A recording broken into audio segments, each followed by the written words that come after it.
I relish the thought of your envious face catching a glimpse, but I'm not one to revel in cruelty, so I'll let it slide.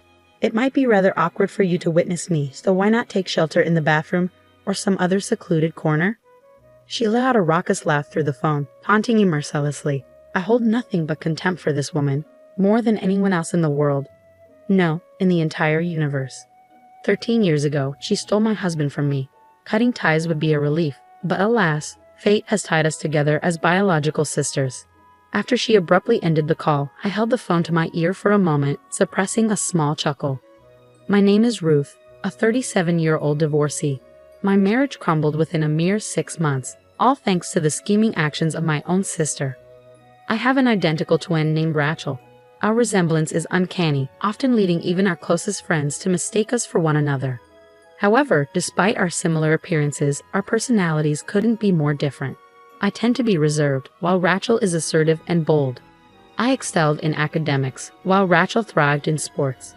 Rachel has a habit of speaking her mind without filter, often criticizing even my choice of attire with remarks like, "How could you wear something so unstylish?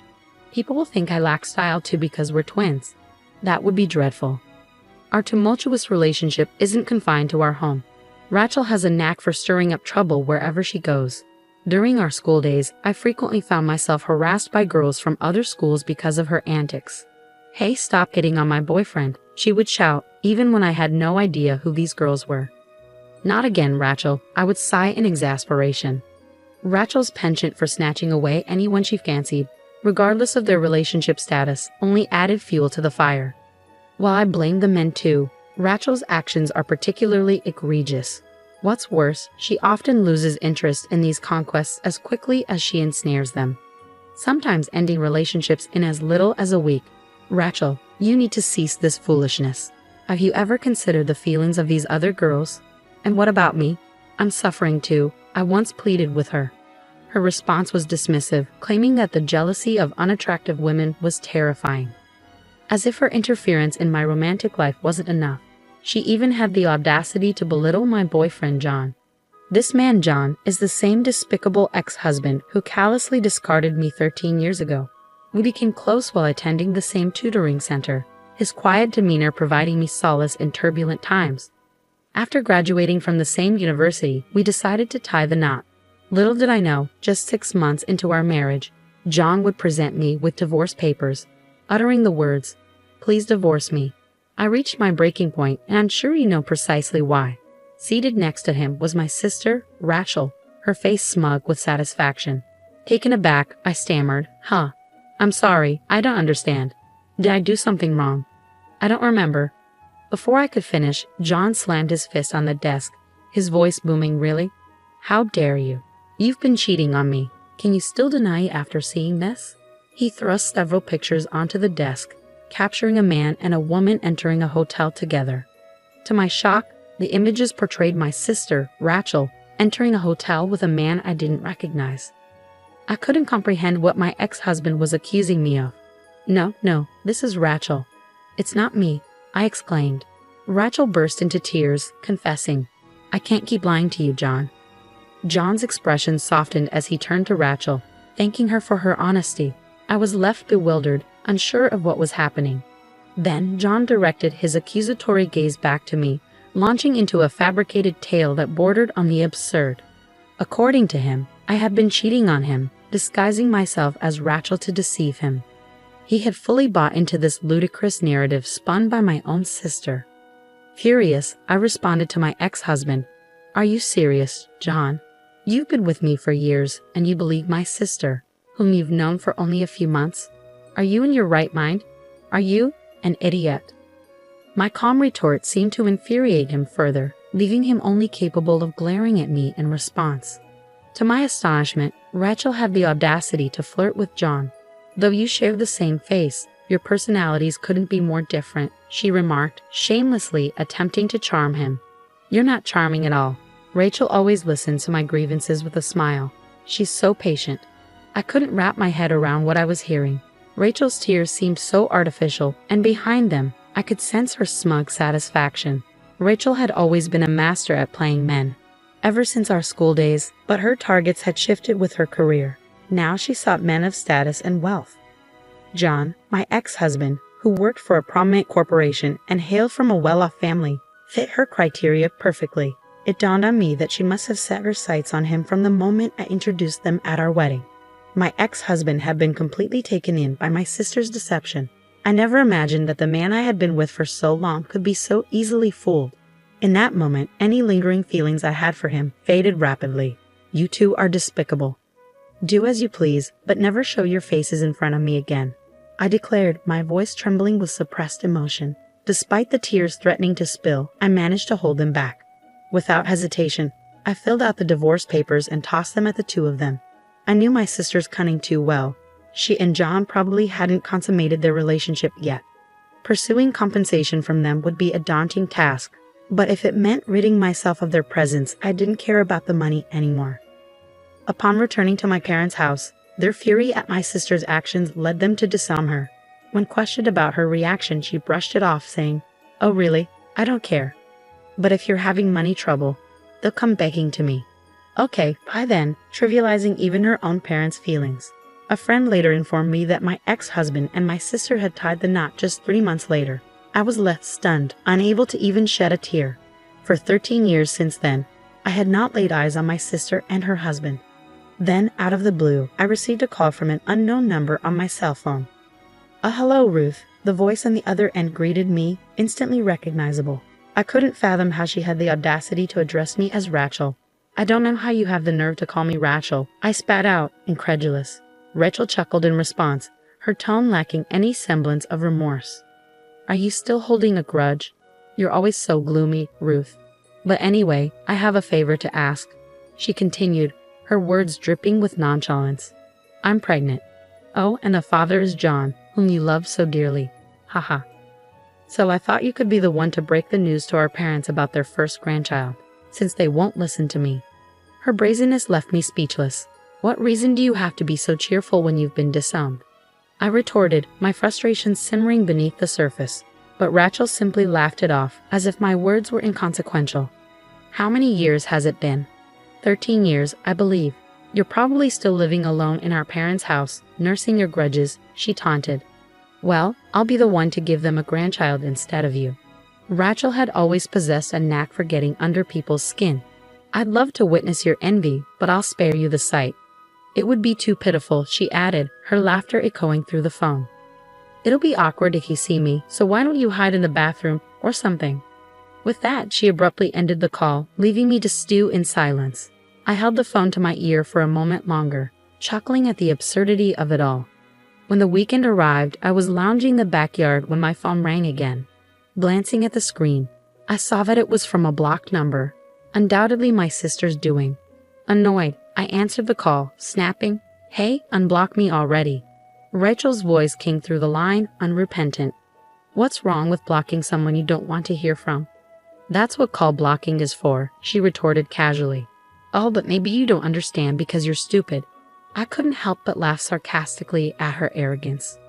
Suddenly, I heard a crash on the other end of the line, indicating her irritation. "I've come all this way. Why is nobody home?" "I told you I'd come today, didn't I?" "Huh? You were serious." "I initially thought you were joking," I responded calmly to my younger sister's enraged and slightly shaky voice. It was apparent she was standing in front of our old house, the one none of us resided in anymore. Concerned about the potential disturbance she was causing, I swiftly provided her with my current address and hung up the phone. After about an hour, the doorbell chimed, and there stood Rachel and John, her sullen expression matching his. Without preamble, Rachel launched into her tirade. "You've got some nerve.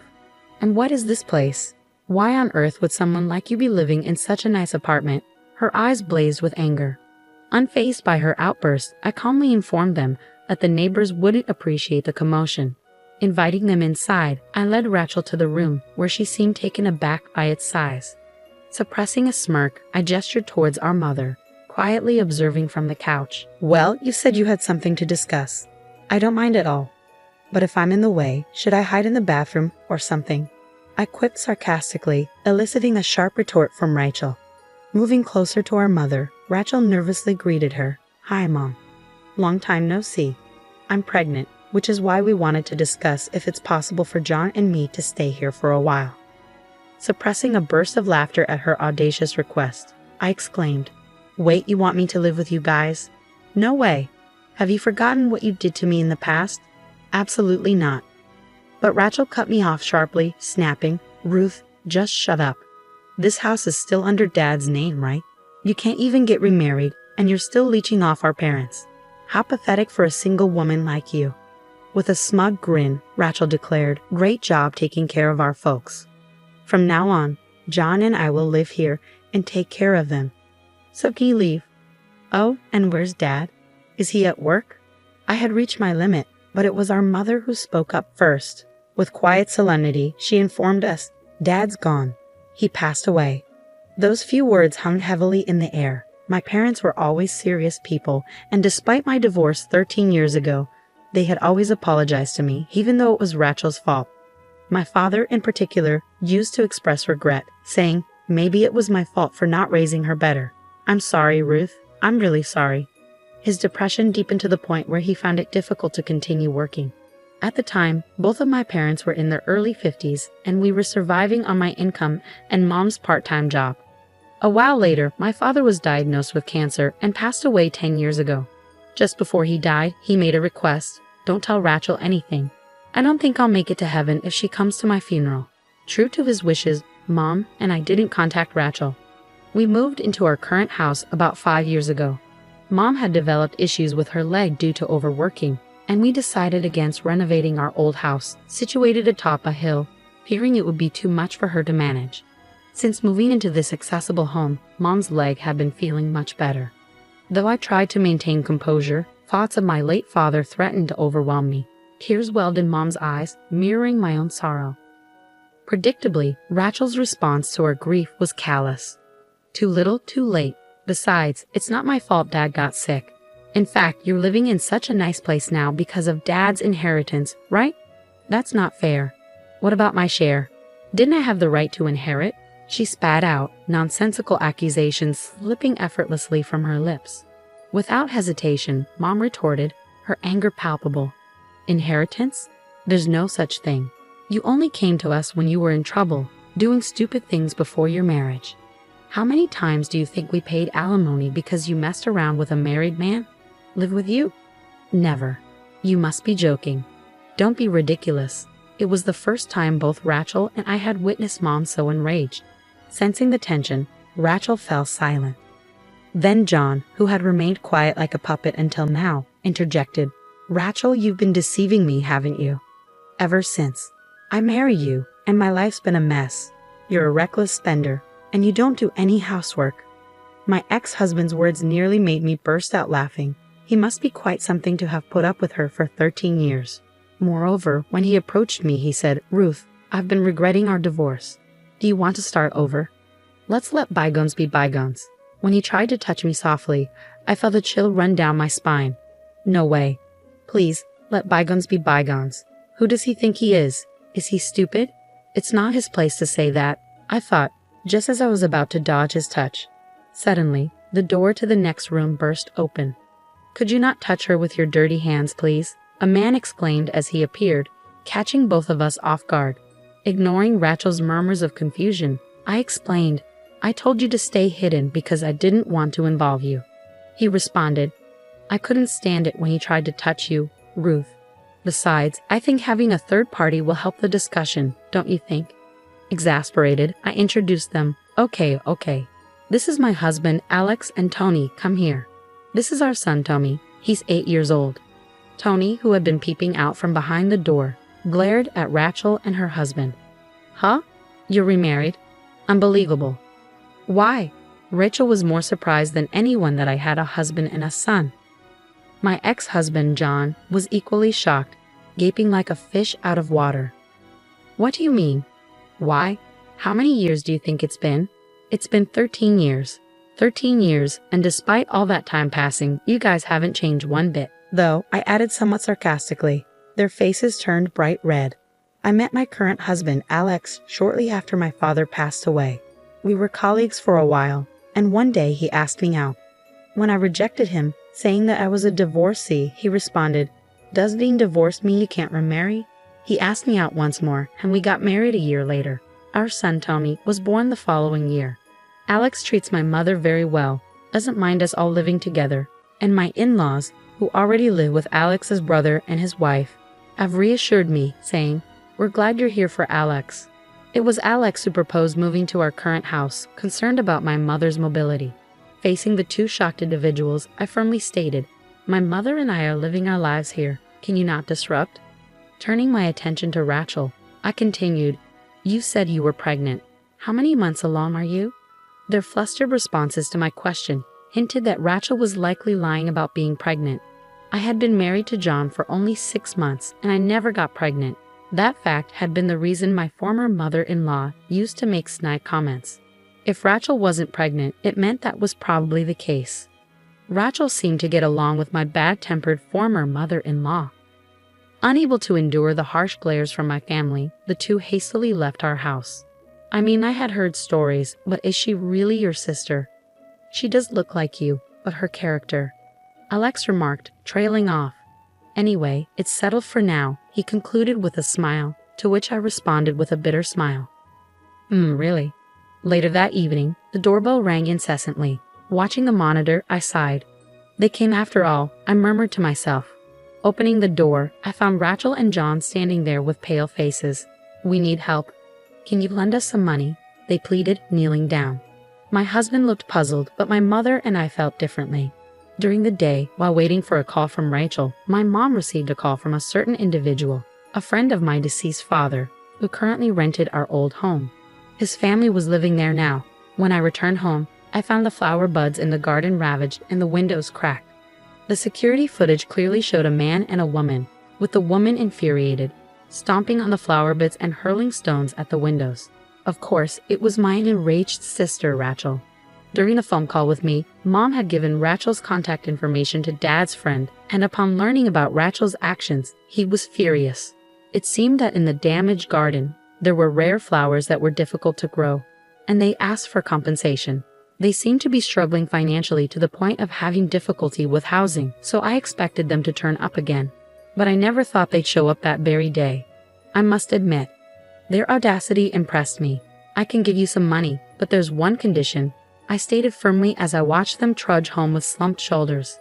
Despite myself, I couldn't help but laugh inwardly and think, serves you right.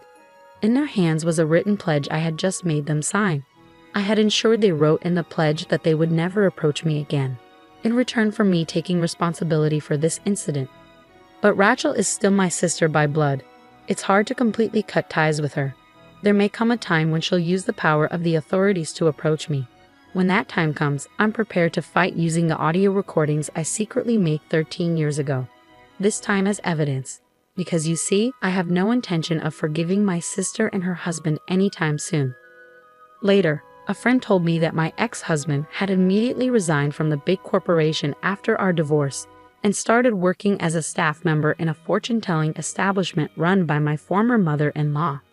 Because they were family, he was paid a high salary, and he and my sister seemed to have been living a life of luxury. However, a few months ago, my former mother-in-law suddenly passed away from illness, and my ex-husband, who had no talent for fortune-telling, took over as her successor.